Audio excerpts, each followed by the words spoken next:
시청자 여러분 안녕하세요. 오늘은 여러분과 함께 하나님 나라와 나라는 제목으로 말씀을 나누려고 합니다. TV에 동상이몽이란 부부들이 나오는 프로그램이 있어서 재밌게 본 적이 있어요.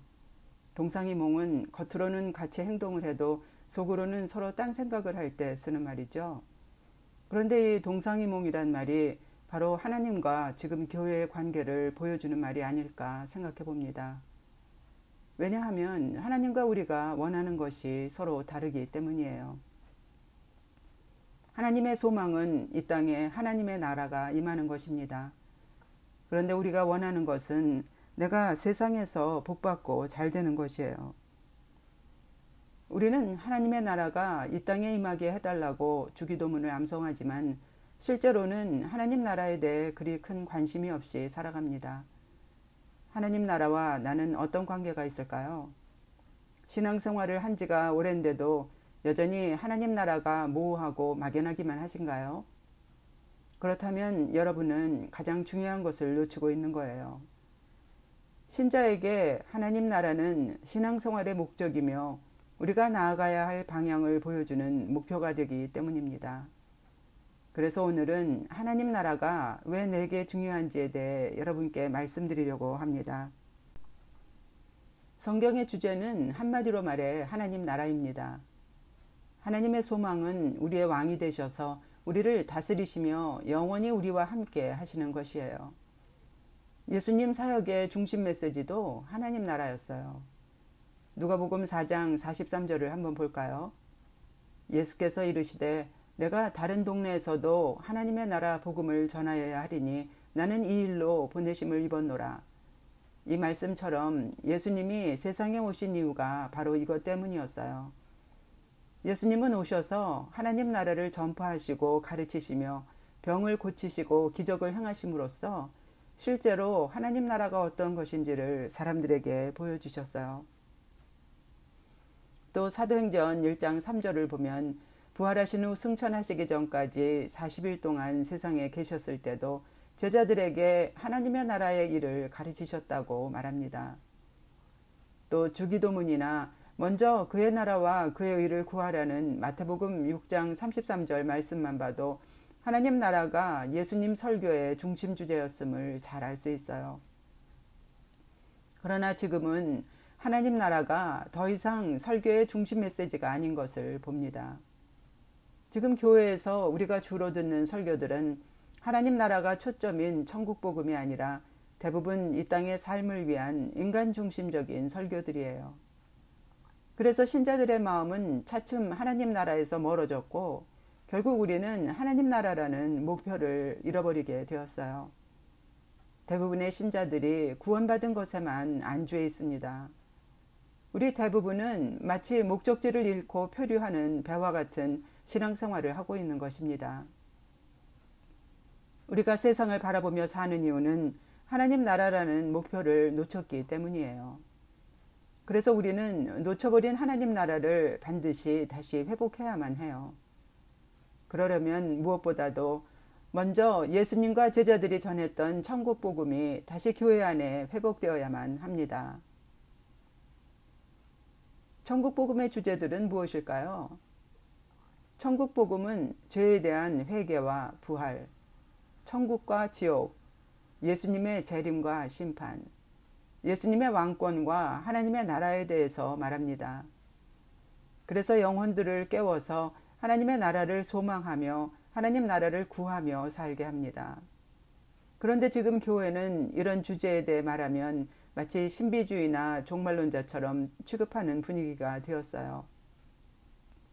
대신에 하나님의 사랑과 은혜, 물질, 성공, 건강이나 축복에 대한 설교만 듣길 원합니다. 이런 설교를 주로 듣다 보니까 우리는 자신도 모르게 하나님 나라보다 세상을 더 소망하게 된 것입니다.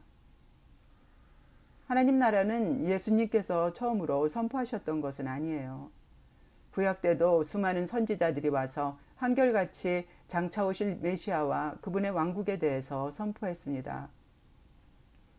그러나 말라기 선지자를 끝으로 약 400년간 선지자들의 소리를 듣지 못하게 되자 이스라엘 민족은 차츰 하나님 나라의 소망을 잃어버리게 되었던 것이에요. 백성들은 물론이고 그 당시 종교 지도자였던 바리새인들조차도 전통과 형식을 더 중요시했고 돈을 좋아했으며 사두개인들은 세상적이었고 부활을 믿지 않았어요. 그때 이런 영적 상태의 유대인들을 깨웠던 사람이 바로 세례 요한이었습니다. 천국이 가까웠으니 회개하라는 세례 요한의 메시지가 그들을 다시 깨어나게 했던 것이에요. 그 후로 하나님 나라의 메시지는 지금까지 선포되었지만 지금 교회의 모습을 보면 또다시 원점으로 돌아간 것만 같습니다. 지금 신자들의 모습이 예수님 오시기 직전의 유대인들의 모습과 별반 다르지 않기 때문이에요. 지금 교회도 우리를 영적 침체로부터 깨워줄 세례 요한과 같은 목소리가 필요한 때입니다. 지금 여러분이 들으시는 설교는 어떤 내용인가요? 하나님 나라를 선포하는 천국 복음인가요? 아니면 세상 복음인가요? 무엇을 듣는가에 따라 우리는 하나님 나라를 구하는 천국 시민이 될 수도 있고 또 반대로 세상을 구하며 사는 바리새인과 사두개인 같은 종교인이 될 수도 있어요. 예수님의 재림이 가까워지고 있는 지금 우리에게 가장 시급한 것은 하나님 나라의 소망을 회복하는 거예요. 그래서 지금 우리에게 필요한 것은 하나님 나라의 메시지를 듣는 것입니다. 하나님 나라의 메시지를 듣고 다시 깨어난 이스라엘 민족처럼 교회도 영적 잠으로부터 깨어나야 하는 것이에요. 또 하나님 나라를 회복하려면 하나님 나라의 개념부터 분명히 알아야 합니다. 하나님 나라의 정확한 의미는 무엇일까요? 우리는 하나님 나라라고 하면 먼저 선교나 전도를 떠올립니다. 그러나 하나님 나라는 이것보다 더 본질적이고도 광범위한 의미를 갖고 있어요. 하나님 나라는 하나님의 왕권과 통치가 임한 모든 영역을 말합니다. 흔히 하나님 나라를 설명할 때 이미 그러나 아직이라는 말을 쓰죠. 예수님의 초림으로 인해서 이 땅엔 이미 하나님의 나라가 임해 있어요. 아직 완성되지는 않았지만 우리는 이미 하나님 나라 안에서 살고 있어요. 그런데 왜 우리는 실제로 하나님 나라를 누리며 살지 못할까요? 그 첫 번째 이유는 나와 예수님이 왕과 백성의 관계 안에 있지 않기 때문이에요. 하나님 나라는 하나님은 나의 왕이시고 나는 그의 백성이라는 관계 안에서만 실질적으로 누릴 수 있는 것입니다. 때문에 제일 먼저 예수님이 나의 왕이 되셔야만 가능한 것이에요. 지금 이 땅에서 하나님 나라를 누리려면 먼저 이 문제부터 바로 해야만 합니다. 그래야만 지금 하나님 나라를 누릴 수가 있어요. 신자의 삶은 이렇게 현재적으로 임해 있는 하나님 나라를 누리며 동시에 미래에 임할 완전한 하나님 나라를 소망하며 사는 것이에요. 누가복음 17장 20절을 보겠습니다. 바리새인들이 하나님의 나라가 어느 때 임하니까 묻거늘 예수께서 대답하여 이르시되 하나님의 나라는 볼 수 있게 임하는 것이 아니요 또 여기 있다 저기 있다고도 못하리니 하나님의 나라는 너희 안에 있느니라. 로마서 14장 17절입니다. 하나님의 나라는 먹는 일과 마시는 일이 아니라 성령 안에서 누리는 의와 평화와 기쁨입니다. 하나님을 마음의 왕으로 모셔드리면 이 말씀처럼 하나님 나라가 내 심령에 임하게 됩니다. 하나님이 왕이 되신 곳이 바로 하나님 나라이기 때문이에요. 하나님 나라는 이렇게 내 마음에서 시작되어 가정으로 또 일터와 교회로 더 나아가 도시와 나라로 확장되는 것이에요. 왜 전도가 잘 안 될까요? 아무리 가족을 위해 기도하고 이웃에게 전도해도 우리가 실제로 하나님 나라를 누리는 것을 보여주지 못한다면 그들은 절대 하나님께 나오지 않아요. 하나님 나라의 시작과 통로는 바로 나 자신입니다. 아직 내가 하나님 나라의 통로로 준비되지 않았기 때문에 내 가정에 하나님 나라가 임하지 않는 거예요. 수많은 신자들이 예수님을 믿어도 여전히 가정에서 서로 미워하고 다투며 서로에게 상처를 주며 살아갑니다. 고부 갈등이나 부부간의 불화, 자녀와의 문제들은 아직 내 가정에 하나님 나라가 임하지 않았음을 보여주고 있어요. 저도 마찬가지였어요. 지금은 다 회복되었지만 제 가정도 이런 어려움들을 겪었었어요.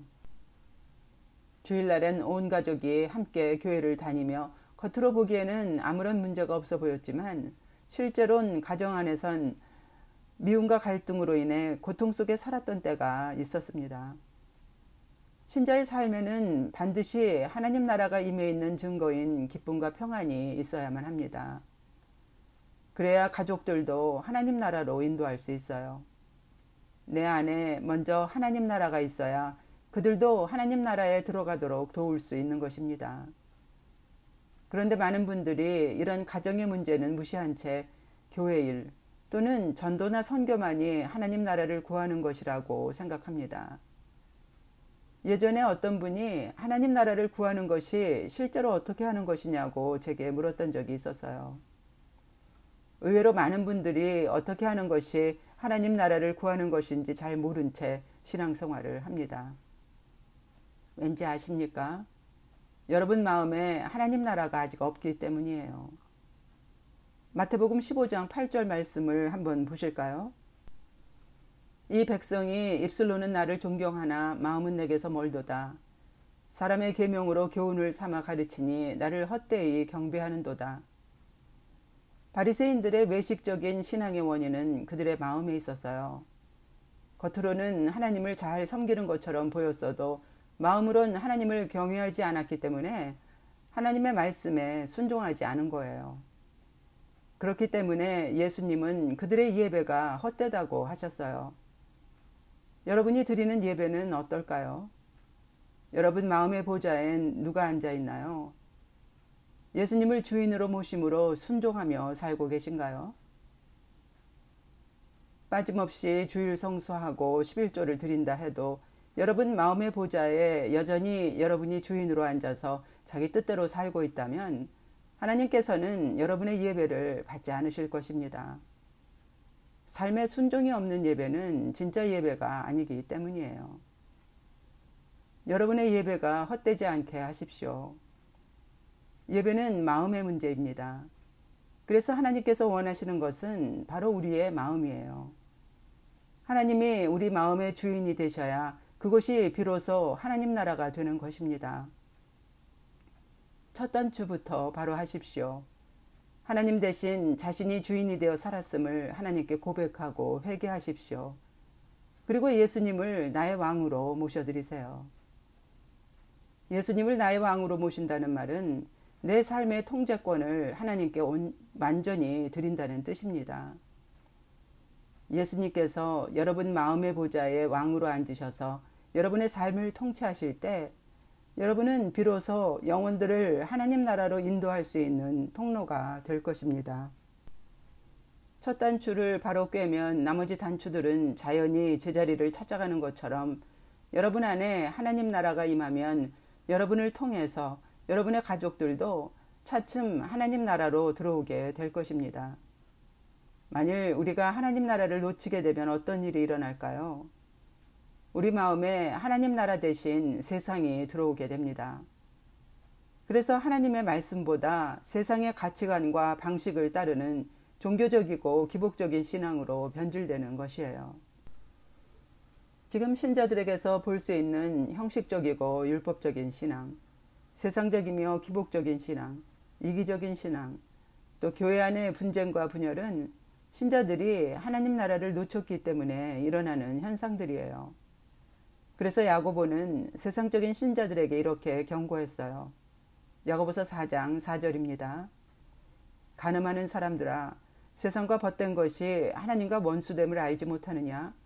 그런즉 누구든지 세상과 벗이 되고자 하는 자는 스스로 하나님과 원수되는 것이니라.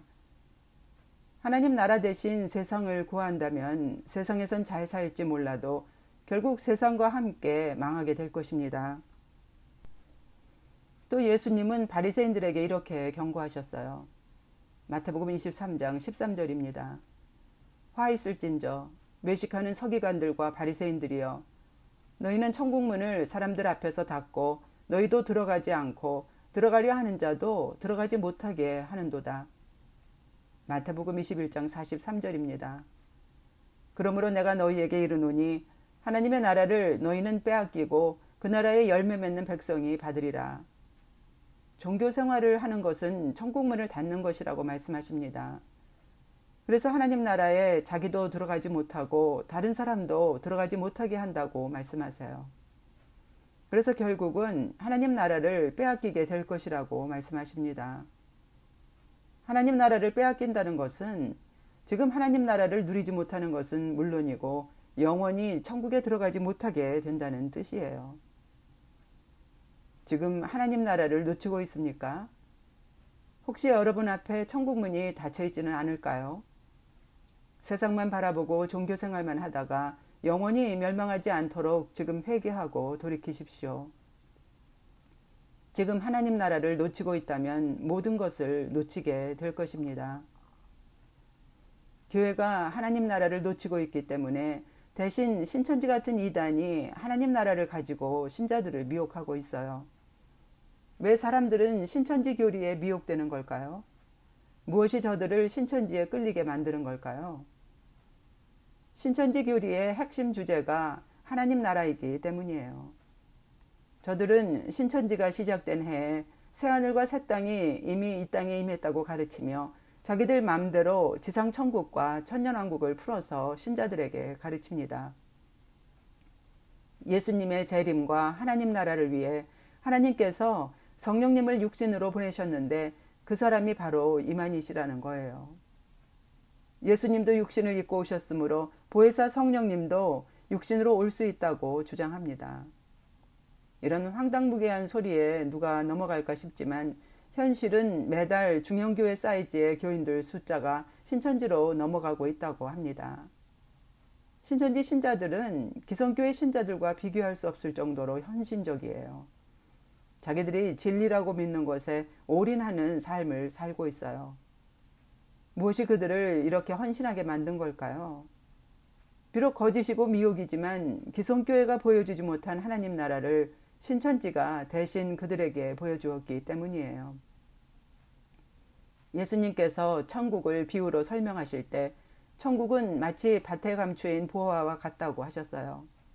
그 감추인 보화를 발견한 사람이 자기 소유를 다 팔아서 그 밭을 산 것처럼 누구나 하나님 나라를 진짜 발견하게 되면 자기 삶을 다 투자하게 되는 것입니다. 참으로 안타까운 점은 이단인 신천지가 오히려 하나님 나라라는 기독교의 본질을 말하고 있는데 막상 정통이라는 교회는 그 본질을 놓치고 있다는 것입니다. 교회가 신자들에게 하나님 나라를 바로 보여주었더라면 결코 신천지 같은 이단엔 빠지지 않았을 거예요. 데살로니가 후서 2장 9절에서 12절을 보겠습니다. 악한 자의 나타남은 사단의 활동을 따라 모든 능력과 표적과 거짓 기적과 불의의 모든 속임으로 멸망하는 자들에게 있으리니 이는 그들이 진리의 사랑을 받지 아니하여 구원함을 받지 못함이라. 이러므로 하나님이 미혹의 역사를 그들에게 보내사 거짓 것을 믿게 하심은 진리를 믿지 않고 불의를 좋아하는 모든 자들로 하여금 심판을 받게 하려 하심이라. 이 말씀을 보면 하나님께서는 사람들이 진리를 사랑하지 않고 거부할 때 그들에게 미혹을 보내셔서 진리보다 불의를 좋아하는 자들이 심판을 받게 하신다고 말하고 있어요. 저는 개인적으로 신천지가 하나님 나라에는 관심 없이 종교화된 교회를 향한 하나님의 징계라고 생각합니다.